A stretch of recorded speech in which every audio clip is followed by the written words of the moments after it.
You know, where do I even begin? You ever have one of those moments where you have so much to say about something, but you can't even figure out where to start? That's how I am feeling right now. What I'm about to say, this is not hyperbole. This is not an exaggeration to make this more entertaining. This is not an overreaction. What I'm about to share with you, this is the biggest pile of bullshit that I have ever seen. I have got to give Carron Phillips, who going forward, I will be calling Carron. I have refrained from calling him Carron in the past. I was trying to give him a little bit of respect and dignity, but after yesterday, Carron Phillips no longer deserves my respect. I got to give him credit though. Carron has got one hell of a creative mind. If he put that creativity to good use, he could probably build a successful career here on YouTube as a content creator. Instead, Carron does what all social justice warriors do. He takes something so innocent, he takes something meant for entertainment and enjoyment, and this piece of shit uses it, attempting to create a racial divide. We talk about the war on children all the time here on the channel, the sick, twisted fucks trying to poison the minds of your kids. But there is also a war going on black minds in this country. It's not the evil white man fighting the war against black people. Sure, there are some white people that are involved, but for the most part, it's black on black crime. It's people like Carron Phillips trying to convince you that white America is your enemy. They ignore all the facts. I never hear the mainstream media talking about crime in Chicago. It's not white people killing African American youth in Chicago. They are fighting amongst themselves. The media ignores Chicago because it doesn't fit the narrative. What happened in Buffalo over the weekend, though, checks all the woke boxes. White shooter, check. Black victims, check. Racially motivated crime, check. The only woke box not checked, they needed the shooter to be a white cop. But that's okay. That's okay. There are plenty of ways the media can twist this story. We can all agree that what happened in Buffalo over the weekend was bullshit. It was terrible. But the mainstream media, they want black Americans to believe what happened in Buffalo is an epidemic. It represents a systemic problem in what they like to call white America. The mainstream media, they like to separate us into two groups, white America and black America. They promote this false narrative that white America is the oppressor and black America is the oppressed.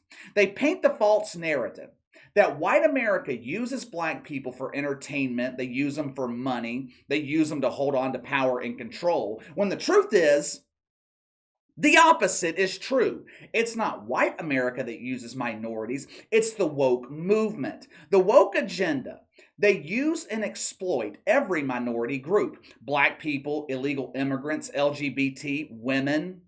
They convince people that fall into these groups that they're on their side. We are fighting for your rights. When the reality is, they don't give a shit about you. You're just another tool in their woke tool belt. The same tool belt they use to spank the ass of Stephen A. Smith when he says something that falls outside the narrative. Case in point, the Shohei Ohtani situation last summer. The shooting in Buffalo, it happened on Saturday. Sunday afternoon, we had 2 Game 7s in the second round of the NBA playoffs. Now you may be wondering, what the fuck does the NBA have to do with what happened in Buffalo? The answer is nothing. The two are not even close to being related. If you're a common sense thinker, you're sympathetic with the victims in Buffalo on Saturday. Perhaps you pray for their families, donate money to the cause. But Sunday afternoon, you watch the NBA playoffs. It doesn't mean that you have forgotten about what happened the day before. But sports are meant to be a distraction from real life. For 3 hours, you forget about your problems, you put what happened in Buffalo at the back of your mind, and you enjoy the game. Once it's over, you get back to reality. That's what normal people do. But as you guys know, when we're talking about someone like Carron Phillips, we're talking about an organism that doesn't have a logical brain. Fun fact though, fun fact. I have inside sources close to Bomani Jones, America's favorite virgin. It's no longer factual, though, to call him that anymore. It took over 40 years, but Mamani Jones finally found someone willing to touch him. A couple of weeks ago, when HBO gave 3 people woke boners on Twitter for renewing Bobo for season 2, Carron Phillips called Mamani Jones to congratulate him. As it turns out, Carron was actually in New York City for Pride Week and donuts with Brian Stelter. My sources tell me that Carron and Bobo celebrated their woke welfare with a nice picnic in Central Park. They drank Mike's Hard Lemonade with a nice little pink umbrella straw. Carron brought cucumbers, and you know what happens when a social justice warrior sees a cucumber. One thing led to another. There was a long woke hug embrace, and 2 virgins consummated their loss of virginity together. Oh, it was so beautiful. Afterwards, Carron cried, messing up his makeup, and Bomani Jones ate the rest of the cucumber. Nothing like a cucumber with some natural male seasoning. But anyway, let's get back to business. That's what us normal people do. We watch sports, we watch the NBA playoffs to get a brief escape from day-to-day life. But to truly understand the woke, you can't think like a normal person. You have to think like a dumbass. There's only one way to think like a dumbass. You gotta have a woke hat. Ooh, I can already feel the stupidity.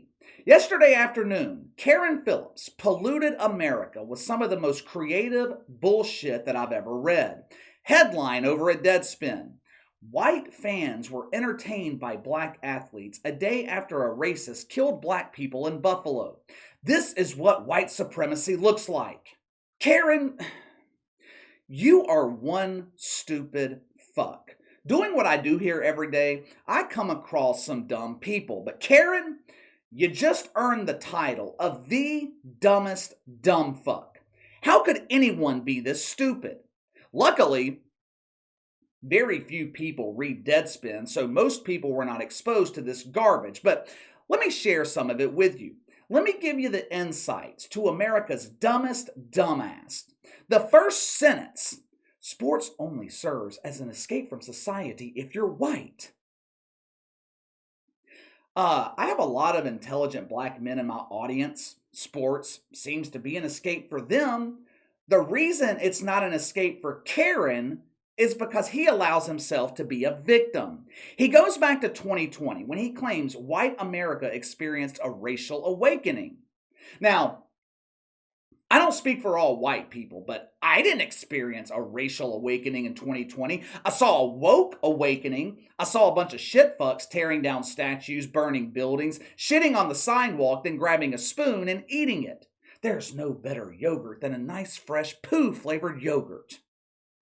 Carron Phillips claimed that here we sit 3 years later and this racial awakening is over. Clearly they don't teach elementary math at Woke U. Now, I'm no mathematician, but I'm pretty sure 2020 was 2 years ago, not 3. Carron claims the racial awakening is over because white America had the audacity to watch the NBA playoffs Sunday instead of showing their grief and sympathy to the black community. Carron claims he has been deeply emotionally pained since Saturday. Now, I'm not sure of the source of that pain. Perhaps Bomani Jones turned him down for round 2, or he was deeply triggered that not one NBA reporter asked Jason Tatum and Chris Paul their opinion of what happened in Buffalo. Let me take off this stupid hat for a second. But yeah, no one asked Jason Tatum and Chris Paul their opinion of what happened in Buffalo. Carron claims both Jason Tatum and Chris Paul had more on their minds Sunday than some silly basketball game. The white supremacy showed when these white reporters refused to ask black men about their deep emotional pain from what happened. What the hell does Chris Paul? What does Jason Tatum? What do they have to do with what happened? Did they have family members affected? Were they in that grocery store? Pretty sure Chris Paul was 3,000 miles away in Phoenix. This goes to the false notion that we talked about a few weeks ago. I think it was the video I did on Stephen A. Smith and Stephon Marbury. The mainstream media, they push this false notion that what happens to one black person or a group of black people must affect all black people. If you don't fall in line with the groupthink, they demonize you. He's an Uncle Tom. He ain't really black. Instead of trying to unite everyone, instead of trying to bring everyone together, shitfucks like Carron Phillips tried to divide. This dumbass, he pulled the racial demographics from Boston and Phoenix. Boston is 52% white. Phoenix is 68% white. What does this mean? I don't know, Carron. What does it mean? Please, oh wise one, please bless me with your intelligence. According to Carron, it means black players had to entertain white people after a shooting involving innocent black victims, and no one even bothered to ask them about it. Let me ask you this. When social justice warriors were looting black-owned businesses in 2020, did Carron Phillips bother asking the business owners how they felt about it? When they were burning buildings owned by black people, littering their neighborhoods with shit and garbage, did Carron Phillips go to homeowners in those neighborhoods and ask them how they felt about it, how it affected them? Did he do that? These were real people who were actually affected. Now, I'm not saying Chris Paul or Jason Tatum, other players in the NBA, I'm not saying they weren't saddened by what happened in Buffalo. But you know the difference here. We're talking about people whose lives were destroyed by rioting social justice warriors. But the mainstream media, Carron Phillips, they want to ignore all that. Those black victims don't matter. Black victims in Chicago, they don't matter, which is ironic because in his propaganda piece, Carron Phillips claimed all black lives matter. But to the media, black lives only matter when they fit the narrative. It only matters when they can use it to exploit it. 2 black teenagers kill each other in Chicago, media ignores it. White teenager kills a black father, it's national news. They're going to use what happened in Buffalo to try and reignite the summer of 2020. They're going to use it to recreate the racial divide. That is exactly what Carron Phillips is trying to do. He's using the NBA to try and turn black people against white people. Will it work? I don't think so. For one, most people don't read Deadspin, but people are so much more aware today than they were in 2020. People of all races have become woke to the woke bullshit. Social justice warriors have overplayed their hand. The tactics they used in 2020, they're not working anymore. Most people are tired of the mainstream media dividing the country. The woke agenda knows that it's failing. They know they're on the precipice of a bloodbath in the midterm elections. The last card they have is doing everything they can to divide the country. They can't campaign on the economy, can't campaign on inflation, gas prices, public schools, illegal immigration. The woke Biden administration is an abject failure. So they have to create a problem. They have to create a mythical enemy. They will exploit what happened in Buffalo for as long as they can. I just don't think people are going to fall for it this time. Normal people of all races, they see this for what it really is. That dude in Buffalo does not represent white people, just like racists like Carron Phillips don't represent black people. But let me know what you think. Carron Phillips, using the NBA to create a mythical enemy. Sound off in the comments below. Make sure to like and subscribe. Click the notification bell to receive all notifications from the channel. Best way to contact me is by email at btlkc84@gmail.com, KC_BTL84 on Twitter. I'll see you guys later.